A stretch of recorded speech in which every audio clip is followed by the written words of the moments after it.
하나님 말씀은 구약성경 사사기 1장 1절에서 2절 말씀입니다.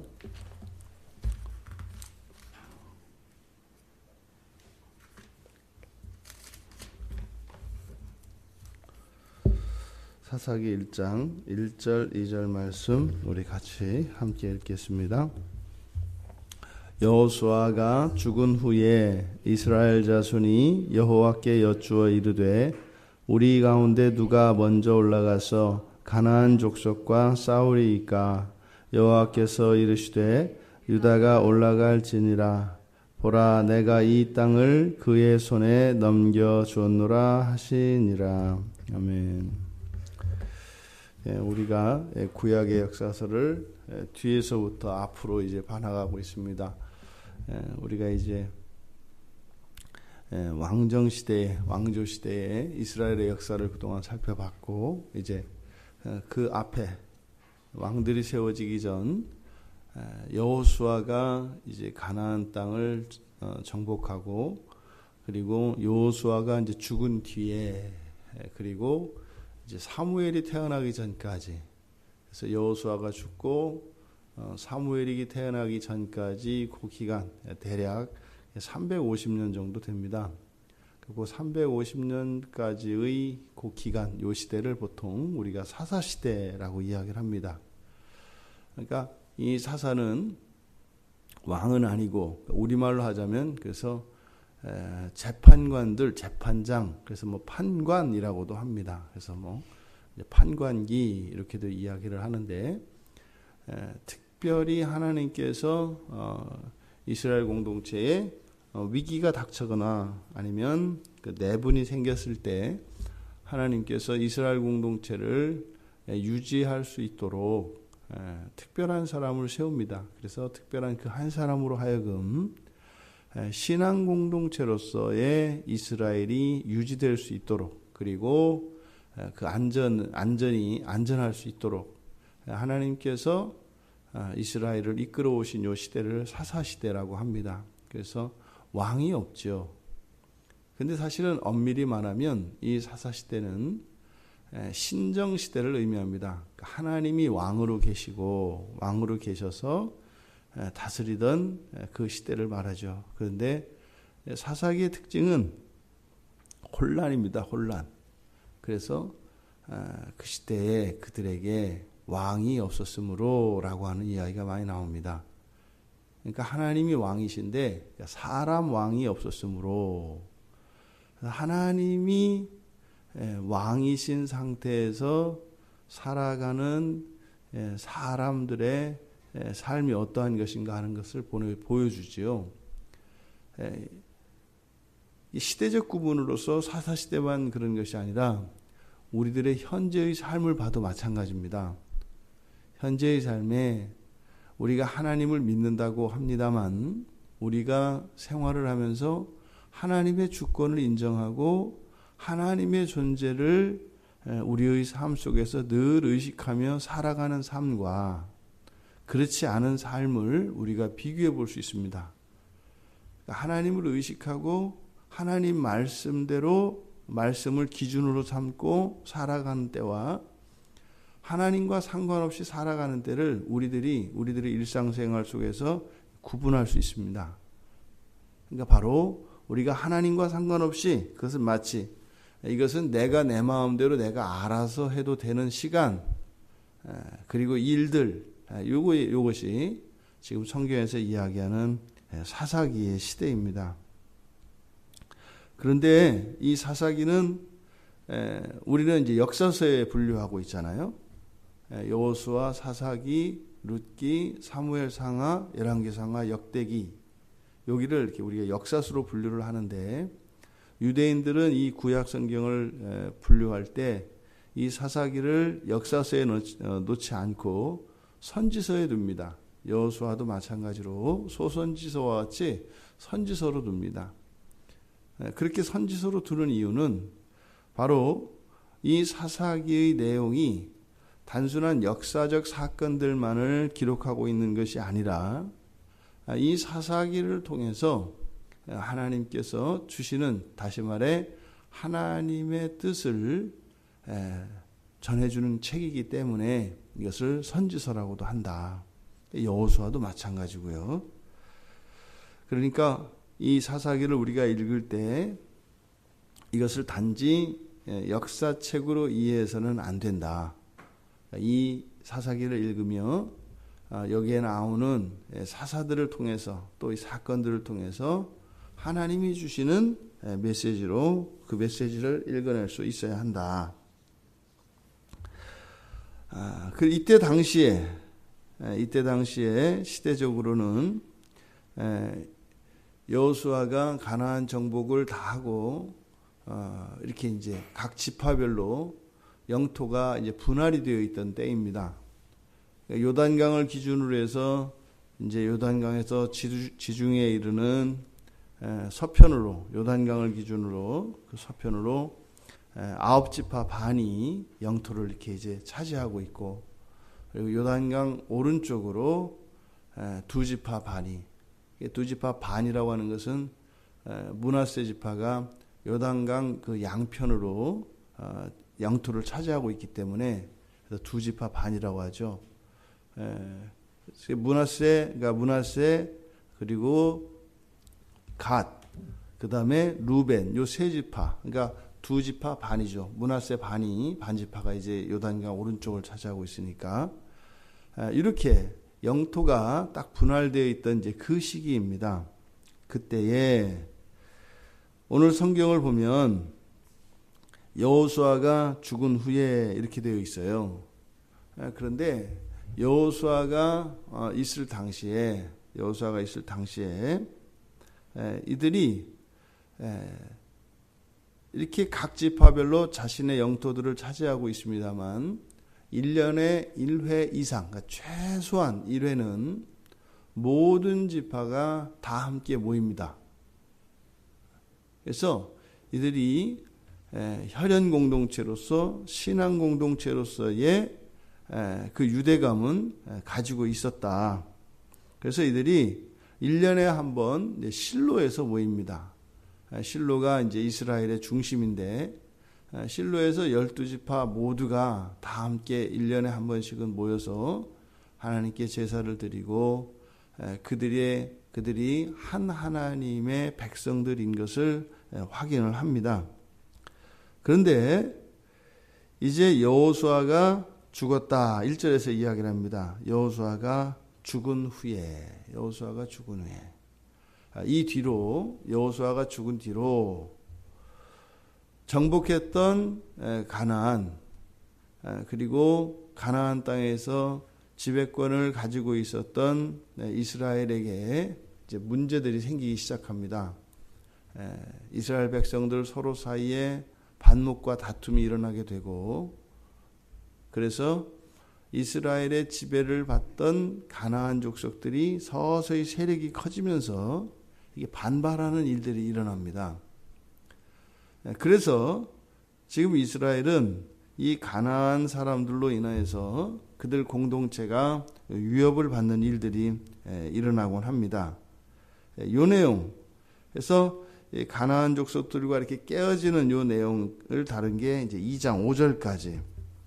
그리고 2장 6절에 보면은 1절에서 여호수아가 죽은 후에 이렇게 돼 있지 않습니까? 근데 2장 6절에 가면 전에 여호수아가 백성을 보내매, 그래서 지나간 과거의 이야기를 회수를 합니다. 그러니까 여호수아가 다시 이 사사기 안에서 등장을 합니다.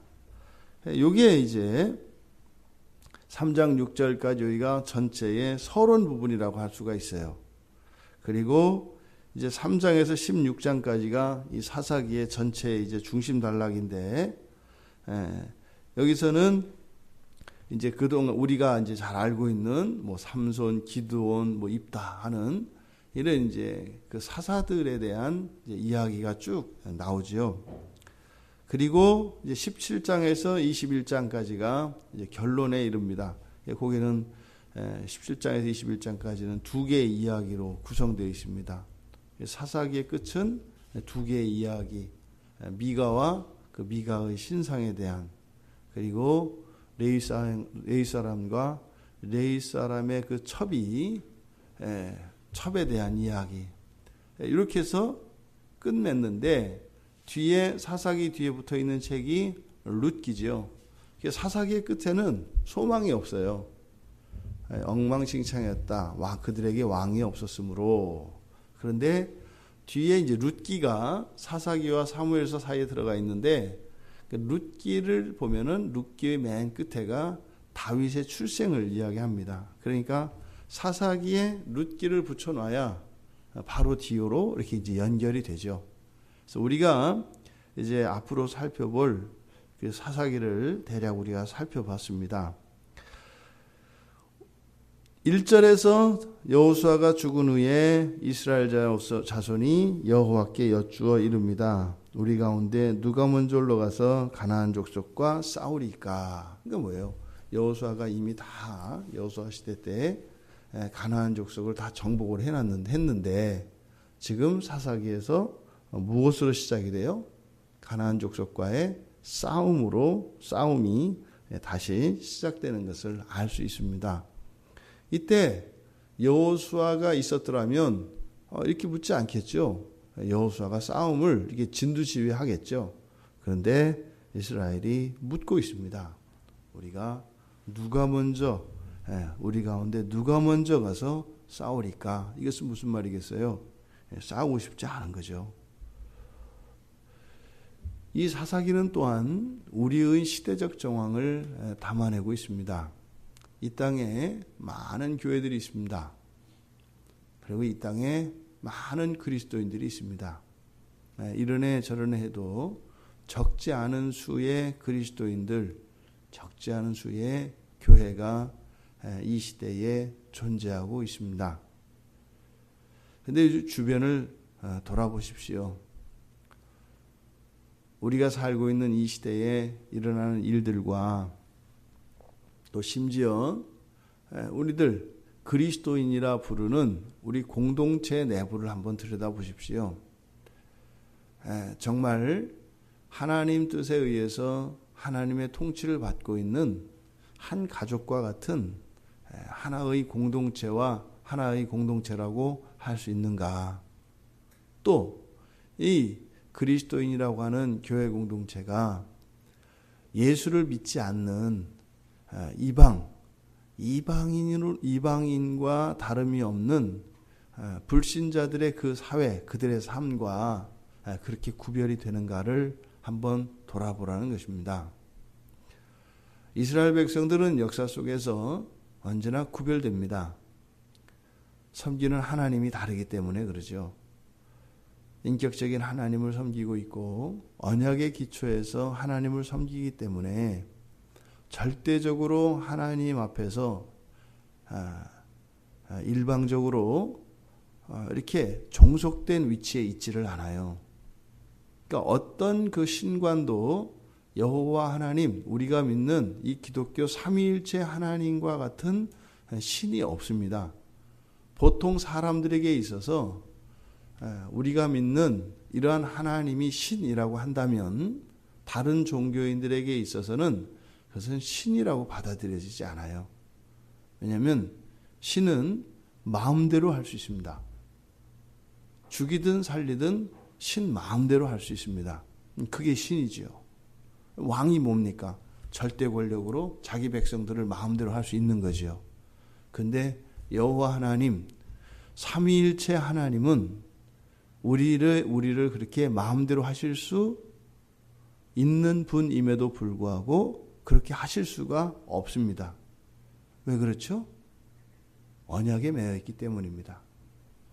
언약에 매여 있기 때문에 전능자이시고 창조주이신 하나님이 한낱 피조물에 불과한 인간에게 모욕을 당하고 인간에게 이용당하고 인간 앞에서 어떨 때는 쩔쩔매는 것 같은, 그러니까 하나님이 없는 것 같기도 하고 또 하나님이 사람보다 조금 더 나은 존재에 불과한 것처럼 여겨질 때가 있다 이 말입니다. 그러니까 우리가요, 하나님 말씀을 일방적으로 듣는 것이 아니라 우리도 하나님에게 오히려 시키고 하나님이 틀렸다고 이야기한다 이 말이에요. 이게 우리 기독교인들은 이것을 보통 그냥 죄인이다 이렇게 이야기를 합니다만 죄도 죄 나름입니다. 최소한 신을 섬기는 유실론 사회에서는 일어날 수가 없는 일입니다. 근데 기독교 하나님, 구약에서는 여호와 하나님이라고 불려지는 그 여호와 하나님은 바로 우리 사람들이 가질 수 없는 그런 하나님인 것을 이야기합니다. 근데 그 하나님이 지금 이스라엘 백성들에게 왕으로 계시는데 앞서 지금까지 설명드렸던 것처럼 그 하나님에 대한 우리들의 인식은 언약에 기초하고 있기 때문에 절대적인 존재로서 우리가 무조건 복종하거나 절대적으로 우리가 하나님을 존중하는 그런 사고방식을 갖지를 못해요. 우리 기독교인들이 그렇다고요. 그러니까 그 부작용이 오히려 하나님을 믿지 않는 사람만도 못한 삶이 나와요. 이게 마치 3대 독자, 4대 독자, 한 9대 독자가 버릇없이 그냥 키워졌을 때 그 아이는 자기 부모님에게 대하기를 어떻게 해요? 남이 그 부모님에게 대하는 것보다도 못하게 대하는 일이 일어난다 이 말이에요. 이게 우리 그리스도인의 정체성입니다. 그 이야기가 이 사사기에 나옵니다. 지금 1절에서 이스라엘 백성들이 가나안으로부터 공격을 당한 거예요. 그때 이스라엘 백성들이 묻고 있습니다. 그때 여호와께서 유다 지파를 선택하셨고 그리고 유다 지파로 하여금 싸우게 하시는데 싸움을 싸우기 전입니다. 그런데 말씀하시기를 이 땅을 그의 손에 넘겨주었다라고 이야기를 합니다. 이것이 사사기에서 일어나는 싸움입니다. 싸움은 있습니다. 그런데 싸움은 이미 이긴 싸움입니다. 우리 그리스도인의 삶이 그렇죠. 여러분들에게 주어진 인생을 사시면서 많은 싸움이 일어납니다. 그런데 그 싸움은요, 이미 이긴 싸움입니다. 이긴 싸움을 싸우는 이것이 바로 하나님이 직접 다스리시는 이 사사시대의 특징이라면 그것이 오늘날 우리도 예수 그리스도를 믿는 믿음 안에서 이미 십자가에서 이루어놓으신 그 구원이 완전한 구원이기 때문에 다만 시간적으로는 미완성인 상태에 있기 때문에 재림하셔서 완성시키시는 그때까지의 시간, 그것은 우리들 한 개인으로 보면 인생입니다. 그 인생은 이미 이겨놓은 그 싸움을 싸우는 것이 우리 그리스도인의 인생입니다. 그런 의미에서 우리 그리스도인의 삶이 이 사사시대의 시대적 정황과 같다라고 할 수 있을 것입니다. 오늘 본문에서 가나안 족속과 누가 싸울 것인가, 우리가 질문했던 것처럼 우리 자신도 이 시대를 향하여 이 시대에 대해서 하나님께 이야기합니다. 누가 싸워야겠습니까? 꼭 내가 싸워야 되는 건 아니죠. 누가 싸워야 되겠습니까? 근데 성경은요, 분명히 하나님의 말씀이 임했습니다. 유다가 먼저 올라가라. 그러면 이 시대에 유다는 누구겠어요? 교회입니다. 그러니까 사실은 이 싸움은 이미 이겨놓은 싸움이고 우리 그리스도인들, 이 교회는 이 시대를 향하여 싸우는 것, 이 시대를 향하여 새 생활을 향하여 싸우는 것이 그리스도인의 삶입니다. 그런데 우리가 한번 우리 자신들을 돌아보십시오. 세상과 싸우는 싸움입니까? 나와 싸우는 싸움입니까? 이것을 잘 분별해야 됩니다. 사실은 나 자신과의 싸움은 곧 이 세상과의 싸움입니다. 근데 세상과의 싸움은 곧 나 자신과의 싸움입니다. 그런데 우리가 그것을 잊어버리고 세상 속에서 마치 내가 이렇게 땅 따먹기를 하는 것처럼 나의 자리를 확보하고 그 나의 자리를 지키면서 살아가는 것이 인생이라고 생각하는 순간 우리들은 그리스도인의 정체성을 잃어버리는 것입니다. 우리가 앞으로 사사기를 함께 이제 묵상해 나가면서 우리들이 살아가는 인생관이 바뀔 수 있기를 바랍니다. 우리 그리스도인의 삶은요, 그저 먹고 사는 삶이 아닙니다. 우리들이 하는 일은 그저 나 개인의 일이 결코 아닙니다. 그것은 이 세상, 가나안과 같은 이 세상과 싸우는 전쟁을 하는 삶이라는 것입니다. 그래서 내 개인의 신상에 일어나는 일상과 또 나의 인생에서 일어나는 여러 가지 사건들을 이 세상과의 싸움이라고 하는 측면에서 같이 의미를 부여하고 그 가치를 읽어낼 수 있어야 하는 것입니다. 오늘 하루 또 우리가 살아갈 때 그저 이것이 내 팔자 그리고 내 앞에 주어져 있는 이런 일로 그치는 것이 아니라 그것은 분명히 이 세상과의 싸움의 한 부분이다라고 하는 것을 잊지 말아야 합니다. 이 세상에 있는 모든 교회가 이제 세상과 함께 오늘 하루 또 싸움을 벌일 겁니다. 그 기나긴 싸움터에서 어느 한 부분, 한 자리에 내가 서 있는 것입니다. 하나님의 군대로, 하나님의 싸움에, 그래서 하나님 나라를 위하여 싸우는 충성된 그리스도의 군사로 이 하루를 살아가시는 우리 모두가 되기를 주님의 이름으로 축원합니다. 하나님, 저희들이 이 세상에 태어나 살아가는 이 일이 단순히 한 개인의 인생에 그치는 것이 아니라 이 세상과 하나님 나라의 영적인 싸움에 참여하는 것임을 깨닫게 하여 주십시오.